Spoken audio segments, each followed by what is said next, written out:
Welcome back to another week. This is As the Badge Turns podcast. This is Scott Nocon, joined each week with Sheriff Rich Stanek and John Gossage, representing the Wisconsin Badger State Sheriff's Association. Excellent. As always, guys, I appreciate you making the time.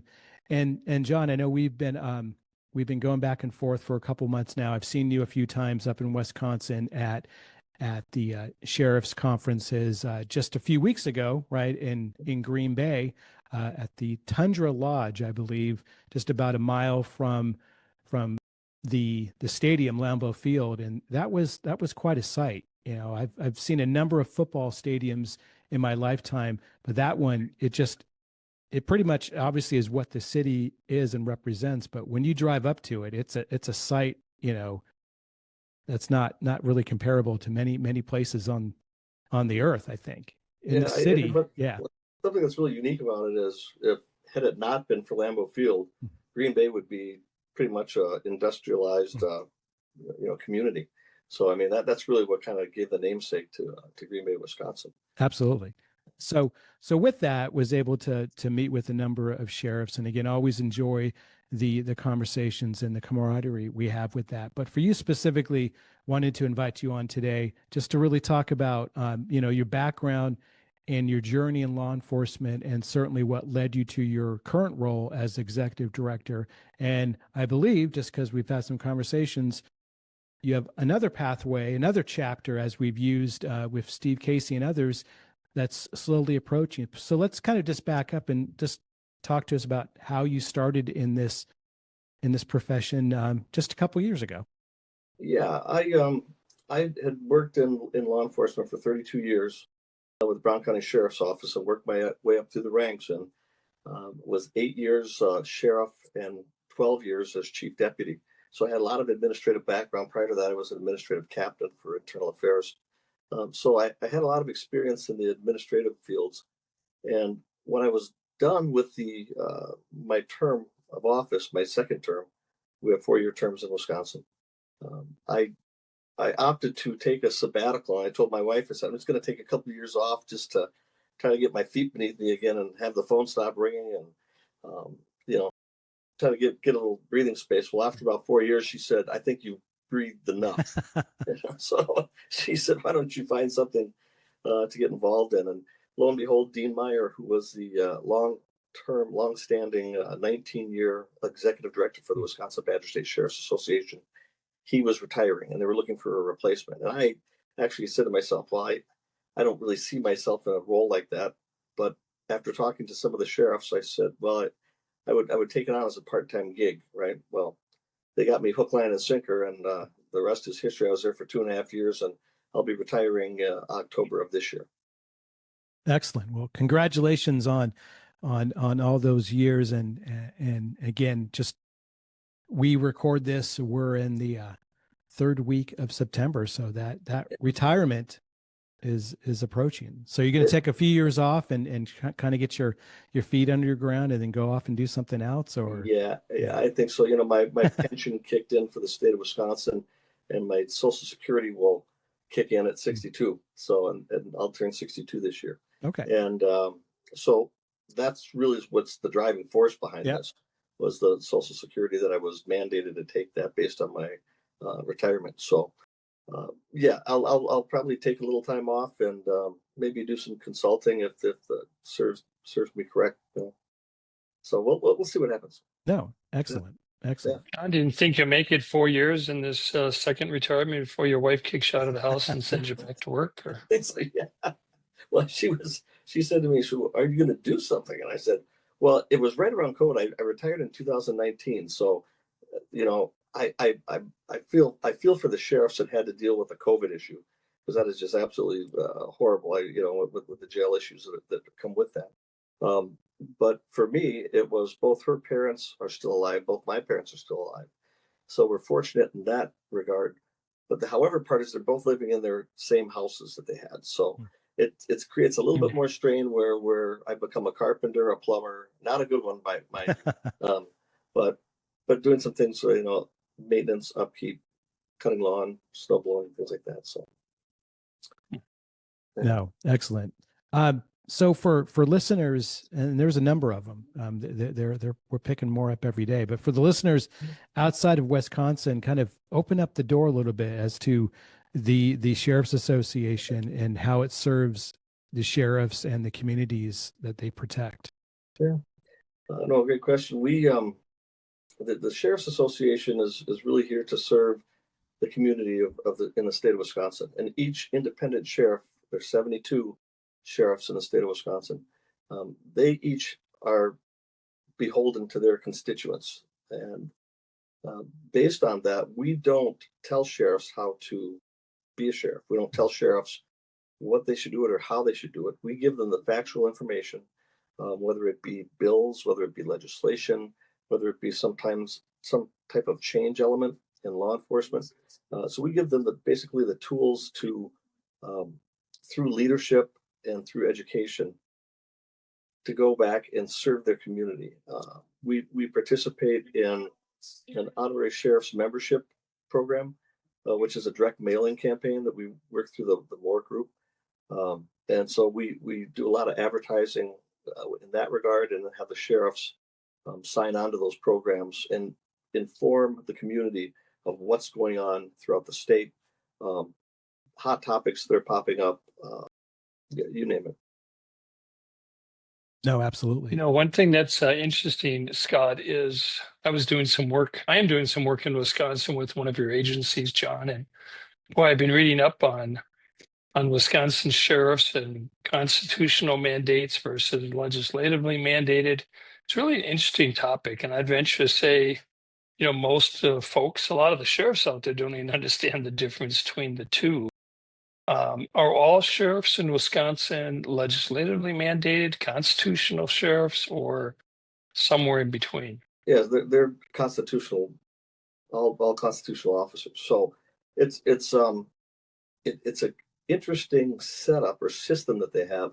That's why when the sheriffs will go down to Madison to talk to the legislative groups, it's huge. It's very important because they have a lot of impact, a lot of input as to what bills are going to be acted upon.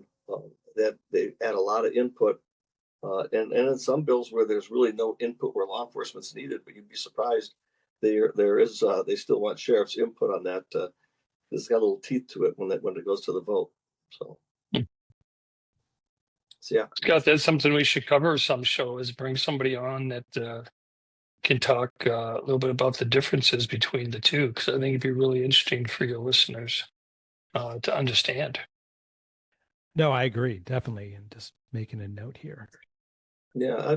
When I was sheriff for 8 years between 2011 and 2019. I was on the executive committee as the treasurer of the association, so I had some input, and we did a lot of testifying in Madison on different bills, that affect the community. One hot topic that we have in Wisconsin is the legalization of medical and recreational marijuana, which I know that in Rich's state they passed, in Michigan they passed it, Illinois they passed it. So we're kind of surrounded by states that have legalized the recreational and medical marijuana component, and that topic comes up every year, and I'm sure it will raise its ugly head again. So what's the opinion? And obviously it varies. I'm sure it varies in the state, but what is the, I guess I can ask you your opinion. What is the Sheriff's Association opinion, or just what do you hear as kind of the leading topics around the pros or cons for it? Yeah, and I can't speak on behalf of the Badger State Sheriff's Association, so here's my disclaimer. Understood. Yeah, I'm not speaking on behalf of them, but I can tell you some of the concerns that sheriffs have are, increased traffic crashes, the ability to monitor what type of the drugs and where they're going to, and making sure that the people who shouldn't be taking them are not taking them. Mhm. So that certainly is a concern. There's insurance complications. When you're talking about insurance rates going up with the increased medical issues that could potentially be surrounding products. The pros, and some of the sheriffs are in favor of this is that, we're losing a lot of revenue because there's a lot of people from Wisconsin traveling into Michigan, traveling into Minnesota, Minneapolis area, pick up drugs and then bring them back in, which is illegal, to bring that back into the state. But they're saying we're losing a lot of revenue stream. So, I mean, there are pros and cons to it. And I think you're eventually going to see it. I think most sheriffs realize that, because there's so many states that are participating in these programs, that I think the pressure is going to be such that it's best to get on the front of this thing rather than the tail of it, because make sure that we get legislation that is, limits the advertising ability of some of these places, because in the state of Wisconsin, as you're headed up to Michigan, all you see are signs of legalized marijuana and all these places and these billboards that are up.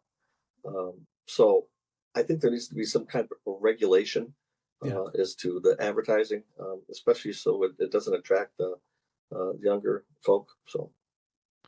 No, definitely. Well, when I go to Michigan, I'm looking for where to get pasties, not where I can buy my cannabis, but Yeah, or my gummies. you're right.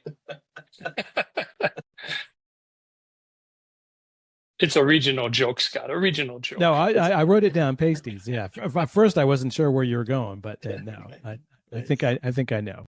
This is a kid-friendly show. Yeah, maybe. So in that, I appreciate that, because definitely, that's a topic that's in every state, and certainly, I don't have a timeline in front of me, but many states have approved it. And again, they can look and see, dare I say, the benefits, but certainly there's maybe some advantages that some may view. Others, obviously, it can complicate as far as just knowing if someone is prescribed to use it. You still, your point, John, about health insurance, well, car insurance as well. Then if you're under the influence, I don't think that you're exempt from that just because you have a medical card. So yeah, all that kind of just creates, maybe a problem that didn't need to exist, but certainly there's a number of factors that contribute to it. Right. Being in, I've done a lot of traveling recently. So being in, and I get it, there's rural and urban areas in every state. But for me, moving out here into Tennessee over the last 6 years, I definitely experienced just a different, landmass and just, different areas broken out. Wisconsin, I've driven, around it, quite often. Last conference, I drove back from Wisconsin Dells down to Chicago. So that was quite the drive, but it was a nice drive. It was open land. Mm-hmm. In that, this isn't a travel show, but in that regard,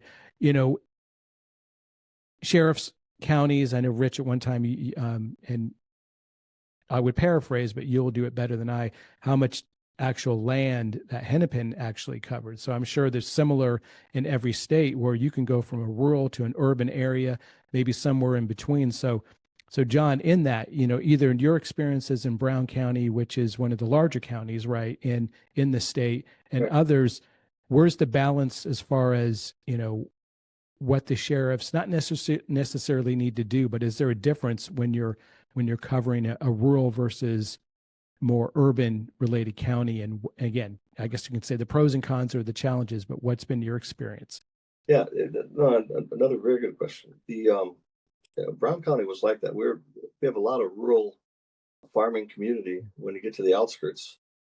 Green Bay Incorporated is a relatively smaller city and about 100,000 people. But when you take into consideration some of the contracted villages that the sheriff's office oversees, rather than having their own PD, there's like 6 or 7, I believe now, that contract with the sheriff's office. And with those communities built in there, I think Brown County, the last I heard as far as the population was like 270,000. So it was a pretty good. There's a pretty good chunk of population, a populace that doesn't necessarily live in the Green Bay proper, within the cities, but on the outskirts of, say, like the villages of Alloway, Hobart, De Pere, Schwaben, things like that. So there's a lot of growth, urban sprawl, if you will, that's occurring not necessarily in the city of Green Bay, but on the outskirts, which the sheriff's office patrols. And was there, even more so, I guess, as it continues to grow and develop, but was that balance of serving the needs of both those areas? Was that it?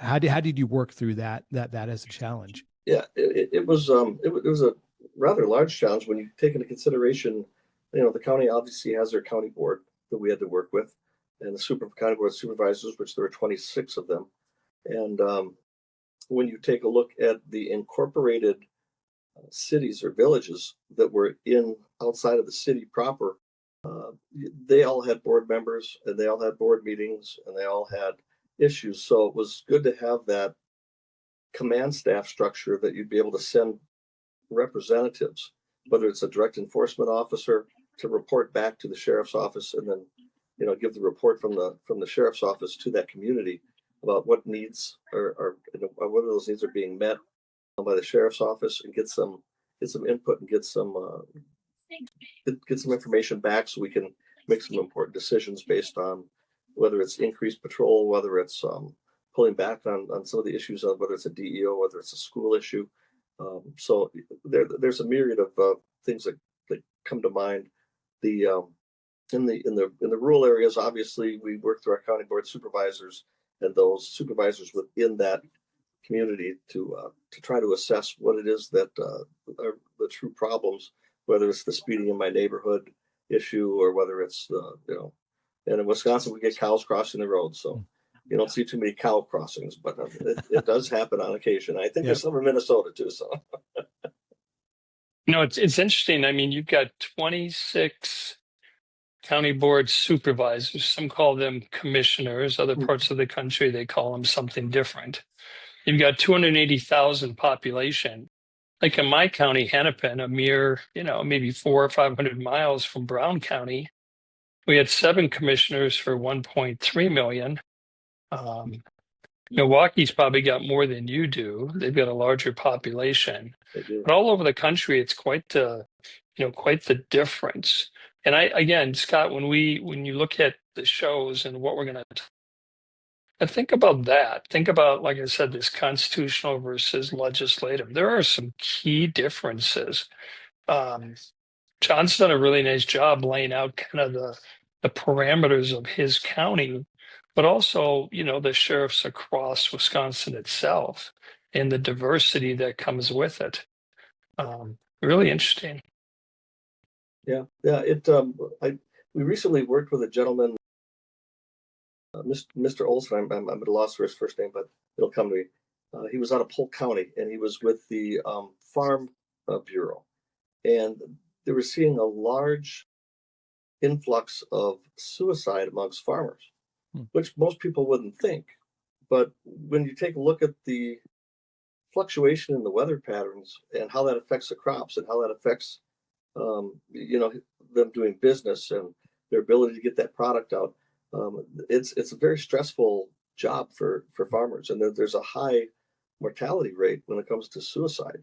And we didn't know that, so we partnered with them, the Badger State Sheriff's Association did, in trying to get some stickers out and some information to people that, if you see somebody that's in that has a change of their behavior, their pattern, that to contact somebody and we'll get some counseling to them. So no, that's great. And yeah, it's saying that about the weather changes and just overall being able to export goods and just be able to maintain that. Again, driving through a number of farms and being out here in Tennessee, I see them, and I've yet to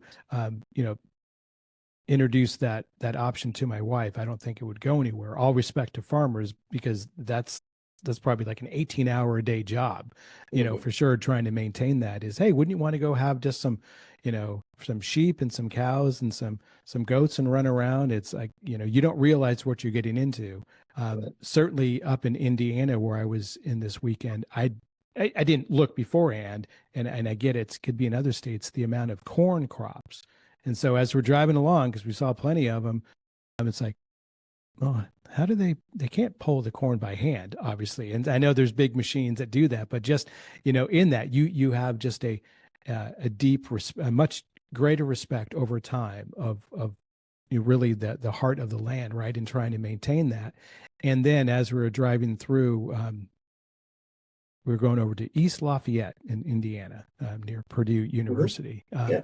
And it's like, I wonder if, if you're a neighbor, you just go grab your corn because there's plenty of it, or do so many people just detest it at this point and they want nothing to do with it? But yeah, completely unrelated. But as far as it comes down to farmers, just the appreciation of the amount that goes into it and that pressure, right? That pressure of needing to maintain that is everything that's about their life, right? That's their lifeblood. That's their income. That's pretty much what their whole representation is. So yeah, it's not every day is going to be a good day. And that's great to hear that that's something that the association has been involved in.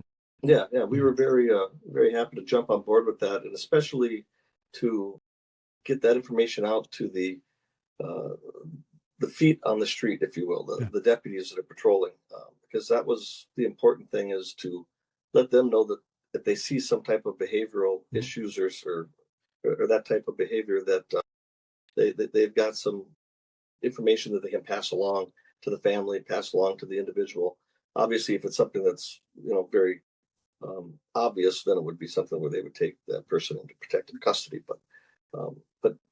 But even if there's that there's a slight risk, or the hair goes up on the back of the neck of the deputy, it's going to add at least some type of awareness to the family.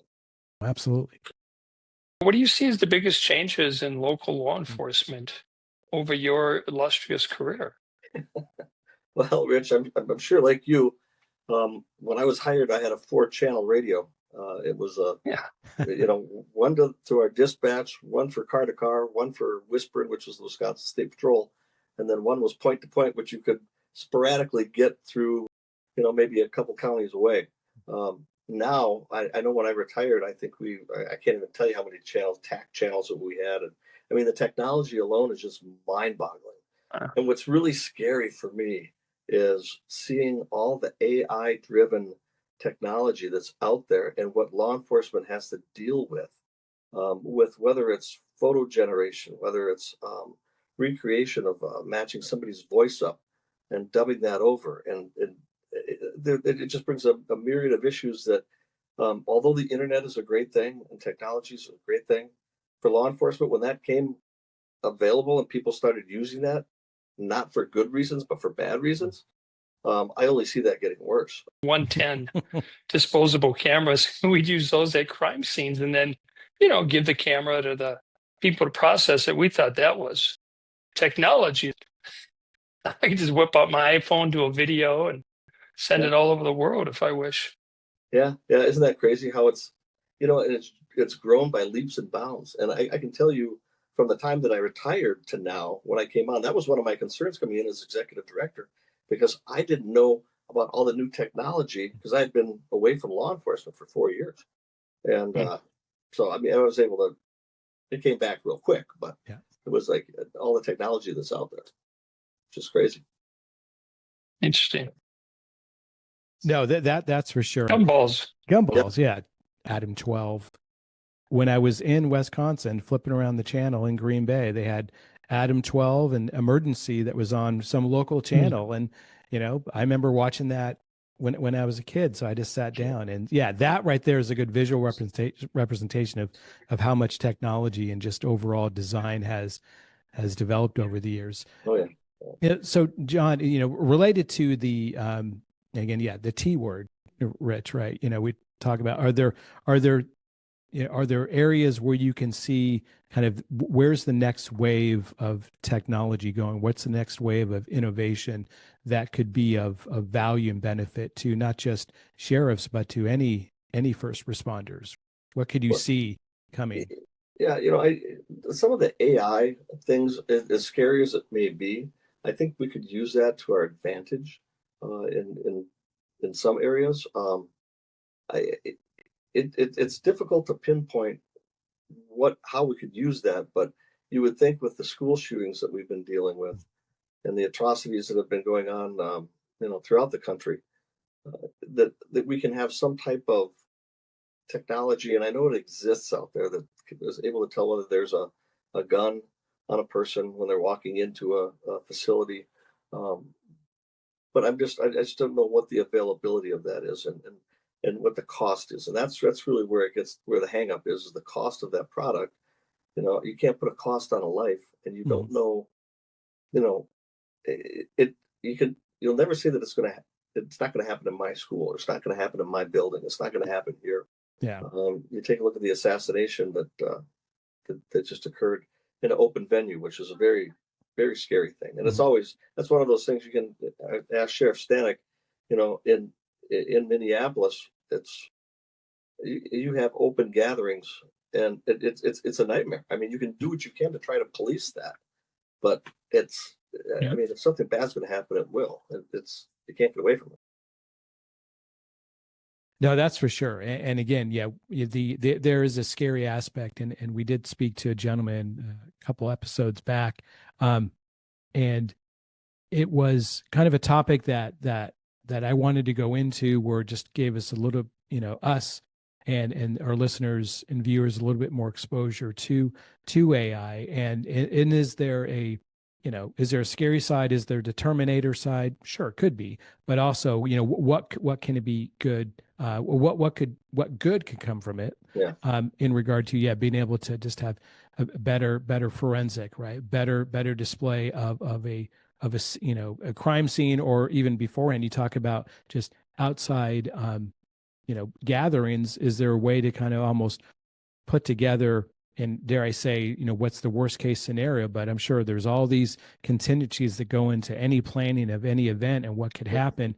Does AI and just three-dimensional viewing help build out maybe and identify, we didn't even realize that whatever, that wall right there, or that little area could be just somebody could hide in there. So yeah, and again, it's all these usually fall into reasons that you're a little bit more hypersensitive after events happen, Mhm. right? And if anything, as much as you want to turn up the sensitivity as to why these things happen, you can't deny the fact that you need to continue to look at ways to what can you do to prevent it. But the prevention in itself is extremely difficult. Then it's a matter of how do you work through it to at least have some level of closure, or understanding better what could happen next, or what could have been done differently. One of the areas that we always like to hit on a little bit, John, in each of these episodes, is just when it comes to just overall, just the cost and expense in running a jail, right? And being in a community, and all those things that go into it, and then the immersion of more technology, which is going to be more expense. And so there has to be a balance in there. So let's talk about a little bit around, within jails, but kind of the medical aspect of it, the in-house medical as well as the offsite. And no secret, on this show, we represent and do a service tied into offsite inmate medical, but certainly in having these conversations, it's more so looking at, being aware of the options, being aware of the latest technology, being aware of the tools and the tips and the tricks to be able to help facilitate it. So I guess from a personal experience, while in Brown County, and we've had a few conversations around this topic, but when you look at it, what do you see as one of the more challenging areas within the jail setting tied to cost? And then in that, have you had any practical experience just with, there's going to be times that an inmate has to go off site. So beyond just the actual medical cost, you have deputies, you have time, you added security and risk that ties into it. Can you kind of portray that a little bit for our listeners today? Yeah, there's a lot of challenges, and it's important to have a very good leader within that jail, because, as the Sheriff Stanek can attest to, that is a whole other entity. It's you've got your job as sheriff to make sure you protect the public traveling in and out of the county, as well as those residing in the county. But then you have the residents in the jail that rely on you, and their family members rely on you to take care of them and make sure that they're in a safe setting in that jail. One of the challenges for me was to walk through that jail as much as I could to try to get a better understanding of where we are with housing units and what our daily population was. I think Brown County now is, I think, 785 average daily population, but I think that with a 13, maybe 13 juvenile beds. But and it may have grown because I know they're building another dormitory pod onto that. But some of the challenges are the unfunded mandates that we get from the state. So when we get a state prisoner that comes in and we have to house them, it's a set rate that the legislator puts together. The legislative group gets together and says, we'll give you $45 a day for this inmate, when in essence, it's about $90 a day to feed, to house, to provide medical attention and medical services. That's why I applaud what Prime Health does. And when I saw you in Florida, I believe I came up to you. You didn't come up to me you did. Yeah, you absolutely, you did. Yeah. Because I thought, wow, that is a great thing that we should be scrubbing those bills to see if we can't get the most bang for our buck and try to get those payments down. So I know that, well, you'll have a huge impact in Wisconsin, especially with some of the smaller jails, because it just, a lot of the counties don't have the ability to get people to look at those and delve into those bills to see if Medicare is picking that up, if it's Medicaid, if it's whatever it may be. So, like I said, I applaud what you're doing with Prime Health, and I see great things with our association benefiting from it. So. No, I appreciate that, John. Yeah. And yeah, just full disclosure, we recently entered into an agreement, and it's an agreement, but really it's based on, there's no fees we charge, there's no commission, there's no pick up the phone and call Scott fee.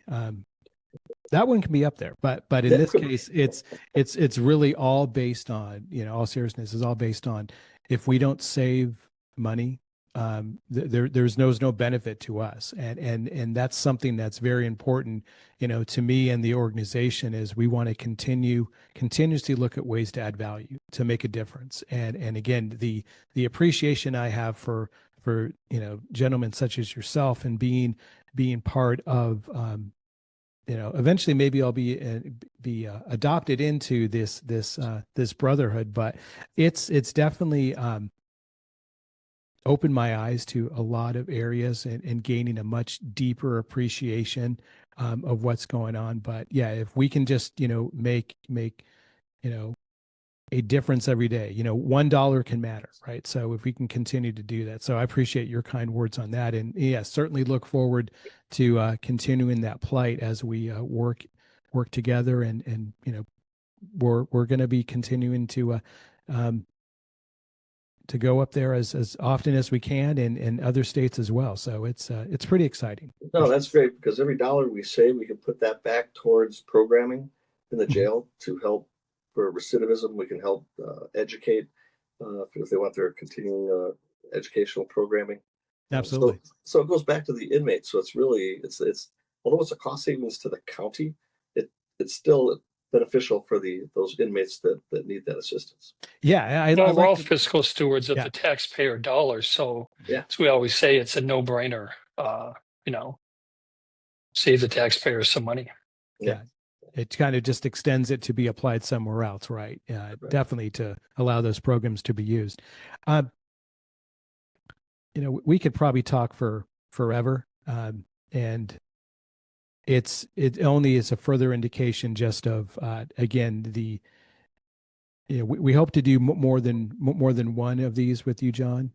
So sure. As you retire, and maybe that's something that your wife will be in huge favor of. Yes, please get him on the microphone, and maybe we'll do like a 2-hour show.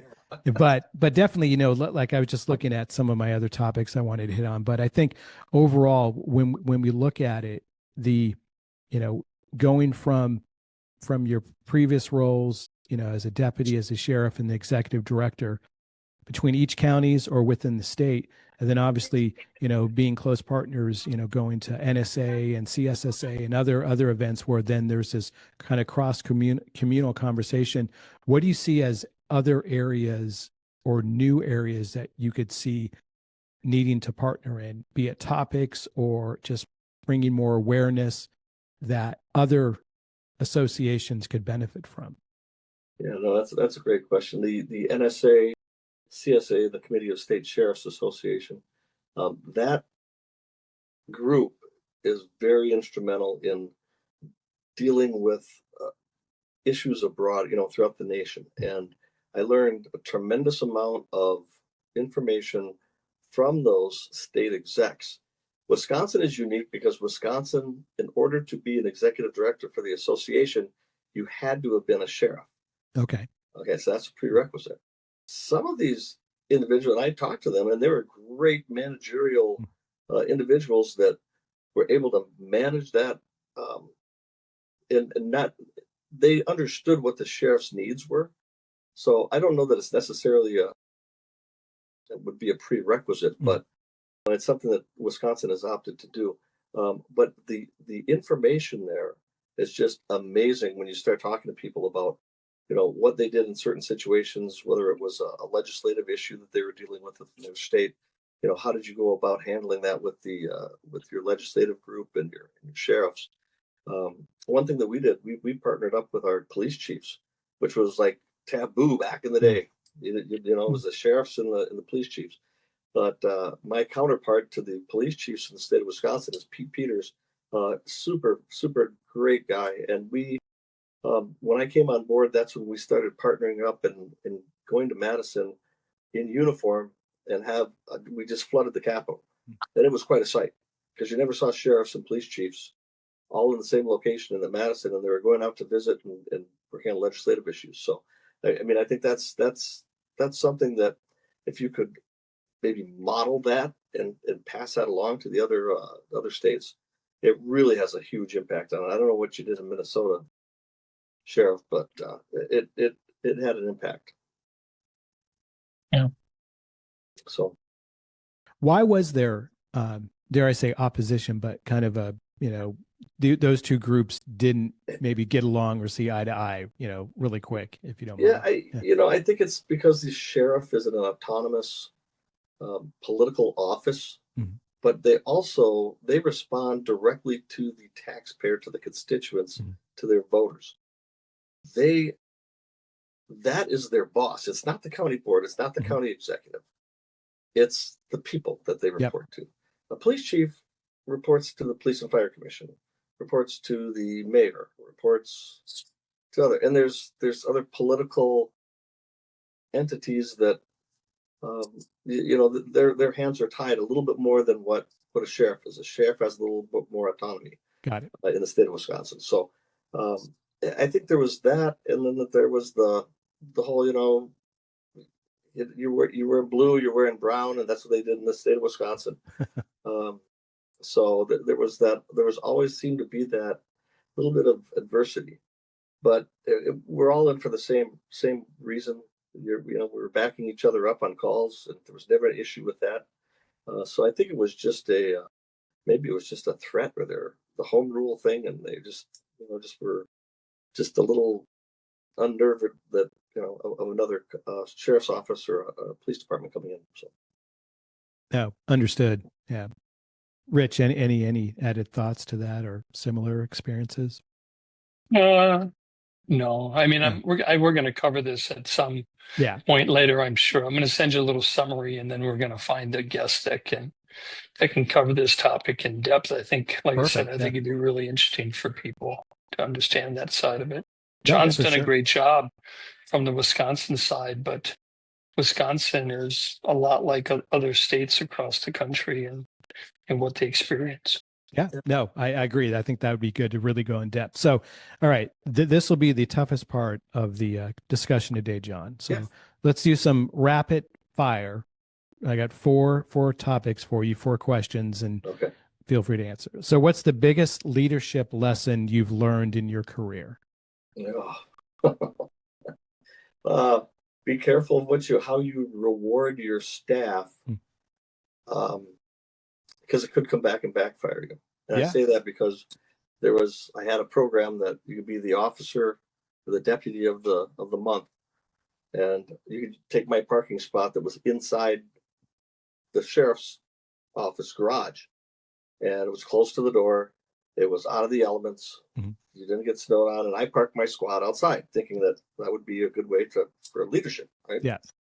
Little did I know that the deputy that pulled in there had MVD5 violations, which was he had a pickup truck that was jacked up beyond the legal. It was personal vehicle, so that was the big joke. It's like, okay, he's riding to work in this thing that's all jacked up, but he's not following the laws, yet he's enforcing it, and then he's parking in the sheriff's stall on top of it. Yeah, so I caught a little ribbing for that. No, for sure. Yeah. What's one reform or improvement you'd like to see in law enforcement tomorrow? I would love to see better cooperation between the federal government, specifically ICE, and the interaction with local law enforcement. Okay. Because now more than ever, with these issues that are popping up, we need to be on the same page with things. Yeah, no, for sure.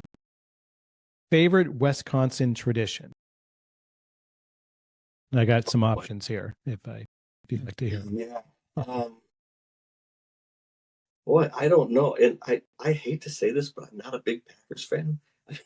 That's okay. Yeah. Yeah. You would think that living here for most of my life, that you would become a football fan. But I guess I would have to say for the people living in Wisconsin, I would say probably going to the Packers, watching the Packers, the Badgers, any kind of sporting event like that. Yeah. Okay, great. What about cheese curds? Yeah, well, I guess that's a tradition. It's Yeah. but they're very fattening, and it's Okay. Yeah. Last one. Yeah. What advice would you give to a young person considering a career in law enforcement today?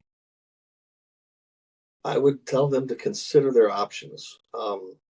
You hate to dissuade somebody that's got a passion for the job. And I was hired when I was 21 years old, and I was one of those young pups that went out there and thought they were going to conquer the world.